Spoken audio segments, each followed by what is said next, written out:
2 жилийн өмнө цагдаагийн ерөнхий газрын нийтийн хэв журмын газрын зөрчлийн хэлтсийн дарга Чинбат хуранда миний бид халтчихсэн. За тухайн үед юу болж исэн бэ гэхээр зэрэг намайг одоо ингэж гарнаас өгцраад түлхсэн.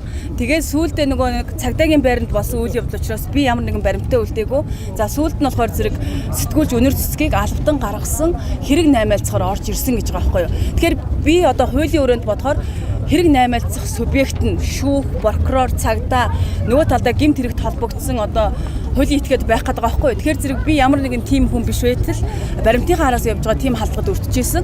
Тэгээд би ер нь тухайн үеийн кейсээс бодоход нөгөө талдаа цагдаагийн албаагчид нэр төрөө хамгаална гэдэг үүднээсээ нэг ингээ алдаа гаргасан хүмүүсээ аваад үлдчихдэг юм байна. Тэгээд энэ үйлдэл нь цаашаа их ингээ даймжраад байдаг юм байна да гэдэг ийм бодолтой хохироод үлдсэн л дээ. Тэгэхээр одоо Чинбат хурандаа бол тухайн үед хамгийн одоо тэр кейсээс хамгийн жоо харамсаад үлдсэн юу гэхээр за яг би ингээд зодууд захиулаад ингээд уйлж унжаад түлхүүлээд ингээд би ингээд үлдчихдэг юм байж. Харин үүдэн сууж исэн 2 энгийн албаагчийг халчих жоохгүй ажилласан цагдаагийн албаагчийг өнөр цэцгийг оруулсан гэсэн үндслэлээр.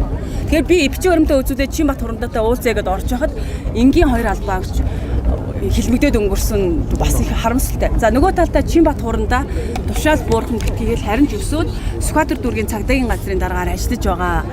Бас өмнө нь бас одоо жагсагч нартай янз янзын хууль бусаар одоо янз янзын муухай байдлаар одоо илэрхийлээд шүүмжил төртөөдсөн. Тэгэхээр энэ цагдаагийн албаагчдын энэ нийтээрээ муу муухай биш байхгүй юу? Манай цагдаа нар нийтээрээ эдгэр хүмүүс чинь муу муухай бүгдөө хэрцгий биш.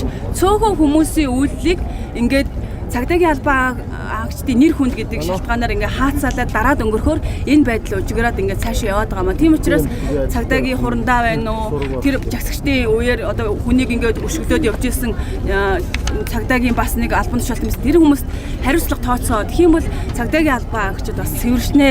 Бид нар бас энэ цагдаагийн албаагчдыг бүгдийг нь харлуулах гээгүй гадаа наранд гандаад шуурганд зогсоод зөндөөл хүмүүс ажиллаж байгаа. Тэр хүмүүсийн ажил хөдөлмөрийг энэ хитгэн цөөхөн дарга нар нь хитгэн цөөхөн муу мухай авиртай хүмүүс нь бүх харлуулаасаа гэж хүсмээр. Хүний эрхийн мэдрэмжтэй цагдаагийн давтал болмоор байгаа шүү дээ. За баярлалаа.